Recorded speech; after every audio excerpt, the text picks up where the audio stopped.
ஆபிரகாமுக்கு 75 வயது ஆனாலும் ஆபிரகாம் 75 வயதிலே தான் தேவனோடு தன் வாழ்க்கையை ஆரம்பித்ததினால் 75 வயதிலிருந்து தான் ஆபிரகாமுடைய இன்றைக்கு, இங்கே கவனிங்க, இன்றைக்கு ஆரம்பிக்கப்பட்டது. நான் சொல்லுகிறேன், இந்த வாலிபர் முகாமை முடித்துவிட்டு போகும்போது உங்களுடைய ஒரு புதிய சர்வீஸ் ரெஜிஸ்டர் திறக்கப்பட வேண்டும். ஒரு புதிய அத்தியாயம் திறக்கப்பட வேண்டும். ஜூன் மாதத்தில் புதிய பாட புஸ்தகங்களுக்கு புதிய நோட்டு புஸ்தகங்களை வாங்கி கவனியுங்கள், அட்டை போட்டு ஸ்டிக்கர் ஒட்டி புது அகாடமிக் இயர் என்று ஆரம்பிக்கிறது போல சிலருக்கு புதிய துவக்கங்களை கர்த்தர் தர விரும்புகிறார். உங்களுடைய இன்றைக்கு ஆரம்பிக்க வேண்டுமானால் கர்த்தரிடத்தில் நான் திரும்பினால், சொல்லுங்க, கர்த்தரிடத்தில் நான் திரும்பினால்.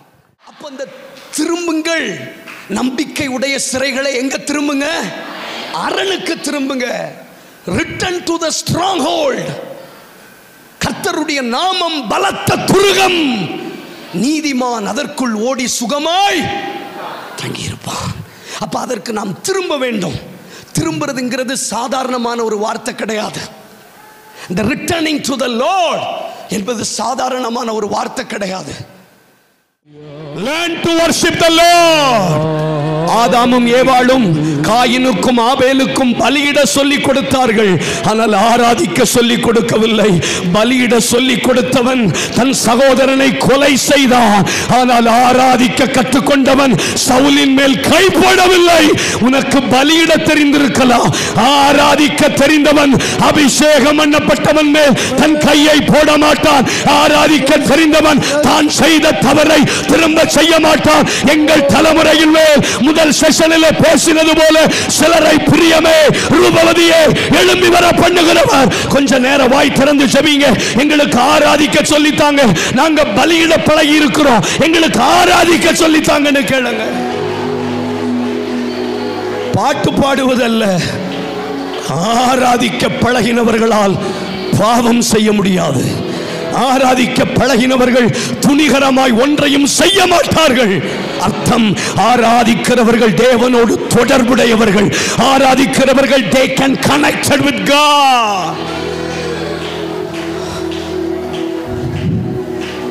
எந்தன் கோட்டை எந்தன் தஞ்சம் நீரே, கண்ண மூடியா நாடி வந்தே. தம்பிமார் சத்தம் கேட்கட்டும். எந்தன் கோட்டை மரகட்டூஸ் பபரகட்டூஸ் ப்ளீஸ்.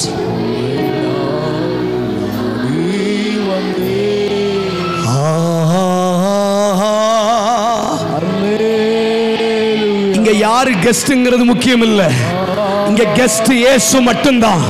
இங்க பிரசங்கியார்கள் கெர்சோம் பிரதரா ஞானேஷாங்கிறது முக்கியம் இல்ல, இங்க தலைமை தாங்கிறது யாருன்னு முக்கியம் இல்ல. இங்கே நம்முடைய மூத்த போதகர் ஆவியானவர் வந்திருக்கிறார். இயேசு கிறிஸ்து இங்க இருக்கிறார். பிதாவாகிய தேவனுடைய தலைமையில் இதெல்லாம் நடக்கிறதை விசுவாசிக்கிறவர்கள் நல்ல கை உயர்த்தி மரகபா சந்தலபா கயலபா செகுனியா. பிதாவே, தொடர்ந்து எங்களை போட்ட அஸ்திபாரத்தின் மேல் கட்டுவதற்கு எங்களுக்கு உதவி செய்யும். போட்ட அஸ்திபாரத்திற்கு மேலே கட்ட உதவி செய்யும். ஜனமும் முடியாது, அடியனும் முடிவது, வார்த்தையும் முடியாது. அப்பிரயோஜனமான ஊழியக்காரன் கடமை செய்ய அர்ப்பணிக்கிறேன். எதையாயிலும் செய்யும். ஜனங்கள் எங்களை பார்க்க வரல, உங்ககிட்ட இருந்து ஒரு தொடுதலை வாங்க வந்திருக்கிறாங்க. இயேசுவின் மூலம் ஜெபிக்கிறோம் நல்ல பிதாவே.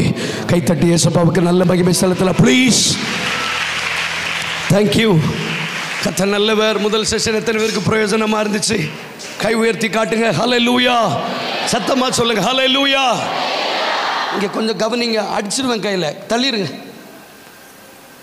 சகரியா 9ஆம் அதிகாரம் 12வது வசனம் வாசிக்கலாம். சகரியா 9:12. சதீஷ் முன்னாடி வந்துருங்க. சகரியா 9:12 வேகமாய்.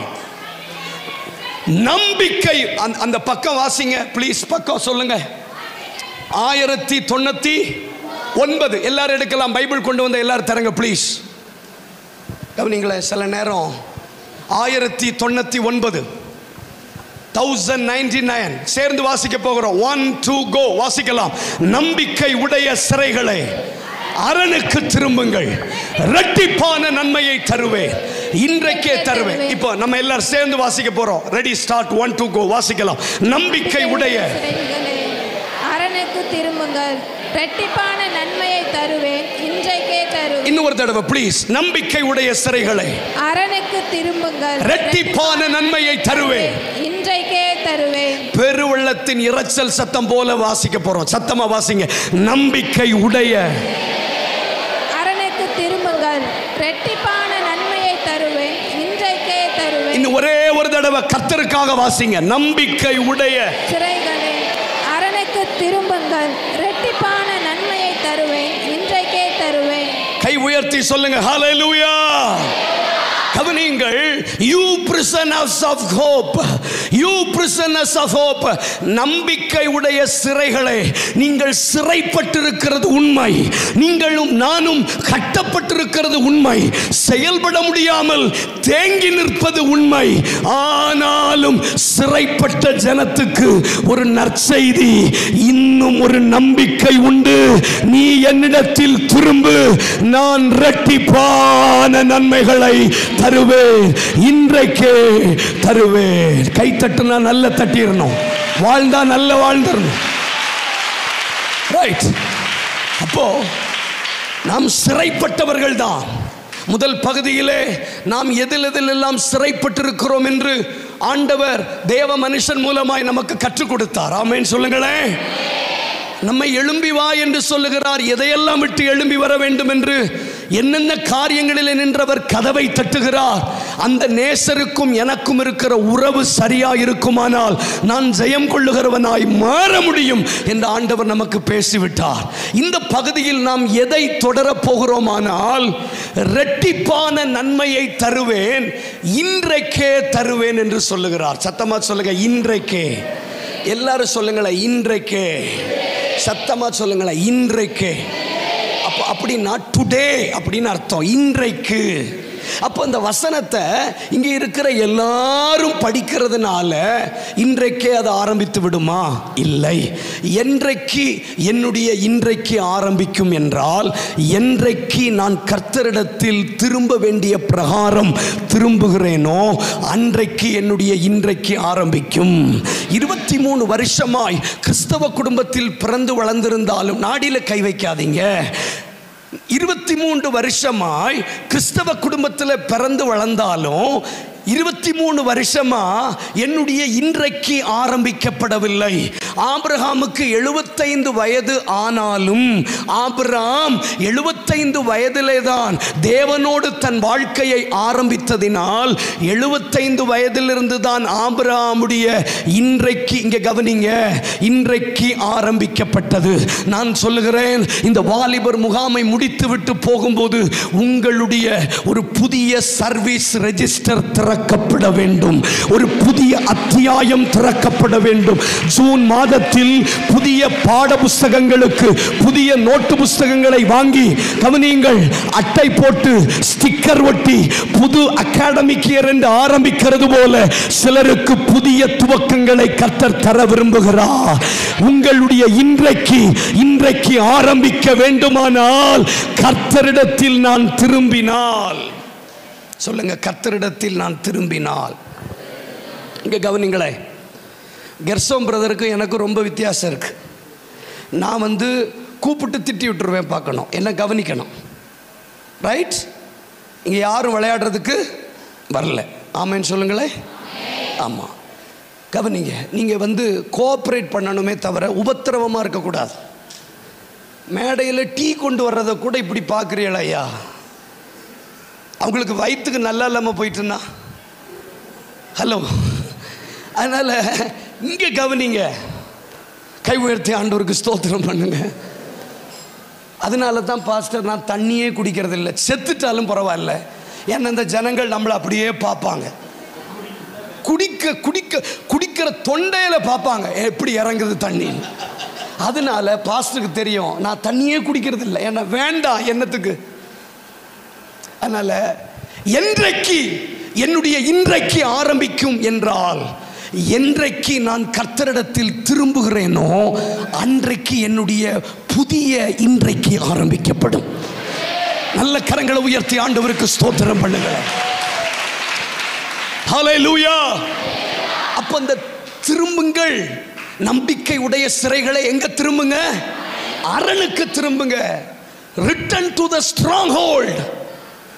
கர்த்தருடைய நாமம் பலத்த துருகம், நீதிமான் அதற்குள் ஓடி சுகமாய் தங்கியிருப்பான். அப்ப அதற்கு நாம் திரும்ப வேண்டும். திரும்புறதுங்கிறது சாதாரணமான ஒரு வார்த்தை கிடையாது. இந்த ரிட்டர்னிங் டு தி லார்ட் என்பது சாதாரணமான ஒரு வார்த்தை கிடையாது. ஒரு தகப்பனுக்கு 2 பிள்ளைகள் இருந்தார்கள். அதில் ஒருவன் தன் தகப்பனிடத்திலே ஆஸ்தியிலே பங்கு வேண்டும் என்று வாங்கி கேட்டு தூர தேசத்திற்கு பிரயாணப்பட்டு போனான். அவன் பெயர் என்ன சொல்லுங்க? இளைய குமாரன். இன்னொரு பேர் சொல்லுங்க, கெட்ட குமாரன். ரைட்? இப்போ இந்த தகப்பனை விட்டு தூரம் போன இளைய குமாரன் கஷ்டப்பட்டு கொண்டிருந்தான் என்பது நமக்கு எல்லாருக்கும் தெரியும். எப்படி கஷ்டப்பட்டான்? பன்றிக்கு வைத்த தவிட்டை சாப்பிட அவன் மனதாயிருந்தான். அதுவும் அவனுக்கு என்ன செய்யலையா? கிடைக்கவில்லை என்று வேதம் சொல்லுகிறது. என்னுடைய கேள்வி, காட்டத்தி மரத்தில் இருக்கிறது சகேவு என்பதை அறிந்து கொண்ட ஆண்டவர் தன்னை யூதாஸ்காரியத்து தான் காட்டிக் கொடுக்க போகிறான் என்பதை அறிந்திருந்த இயேசு, நாத்தான்வேல் கபடற்ற உத்தம இஸ்ரவேலன் என்பதை அறிந்து கொண்ட இயேசு நிச்சயமாக தன் குமாரன் கஷ்டப்படுகிறான் என்பது அவருக்கு தெரியும். கண்டிப்பாக தெரியும். ஏன்னா அவருக்கு மறைவானது ஒன்றும் இல்லை. Nothing is to be hidden before God. தேவனுக்கு முன்பதாக ஒன்றும் மறைவாய் இருப்பது இல்லை. அப்ப என்னுடைய கேள்வி, ஏன் பையன் கஷ்டப்படுறான்னு தெரிஞ்சும், நான் ஸ்கூல் படிக்கும்போது இந்த ஃப்ரீ பாஸ்ன்னு ஒன்று உண்டு, கேள்விப்பட்டிருக்கீங்களா? இலவச பயணச்சீட்டு, ஃப்ரீ பாஸ். இது ஜூன் மாதம் தொடங்கினதிலிருந்து உடனே தந்துட மாட்டாங்க, 2 மாதம் ஆகும். ஆமாவா? நம்ம பஸ் ரூட்டெல்லாம் எழுதி கொடுக்கணும், அது அதுக்கப்புறம் கவர்மெண்ட்டுக்கு போய் திரும்ப வரும். அப்போ அந்த 2 மாதமும் என்ன சந்தோஷம்னா, பஸ்ஸுக்கு பைசா கிடைக்கும். நீங்கள் ஸ்கூலுக்கு போயிருக்கீங்களா? பஸ்ஸுக்கு காசு கிடைக்கும். அப்போ எங்கள் அம்மா எங்கள் ஊர்லேருந்து எங்கள் ஸ்கூலுக்கு போகிறதுக்கு 2000 ரூபாய் டிக்கெட்டு. அப்போது 2 ரூபாய் 50 காசு. அதை தந்துட்டு 5 ரூபாய் தருவாங்க போகிறதுக்கும் வர்றதுக்கும். அப்புறம் 5 ரூபாய் தருவாங்க எதுக்கு? முட்டாய் வாங்கி சாப்பிட்றதுக்கு. ஆனாலும் எங்கள் அம்மா சொல்லுவாங்க, எக்ஸ்ட்ரா ஒரு 10 ரூபா வச்சுக்கோ, ஒருவேளை ஃபாஸ்ட் பஸ் வந்துட்டுனா டிக்கெட்டு கூட இருக்குமே. பொல்லாதவர்களாகிய என் பெற்றாரே, என் பிள்ளை கஷ்டப்பட்டுறக்கூடாதுன்னு எக்ஸ்ட்ரா பணம் தரும்போது, நல்ல தகப்பன் தான் பிள்ளை கஷ்டப்படுறத பார்த்துட்டு சும்மா இருப்பாரா? இருக்க மாட்டார். ஆனா என்னுடைய கேள்வி, ஏன் இந்த தகப்பன் தன்னுடைய வேலையாட்களை அனுப்பி அவனை தூக்கிட்டு வாங்கன்னு சொல்லல? ஏன்னா பைபிள்ல ஒரு பிரமாணம் இருக்கு, நீ திரும்பி வந்தால் நான் உன்னை திரும்ப சீர்படுத்துவேன்.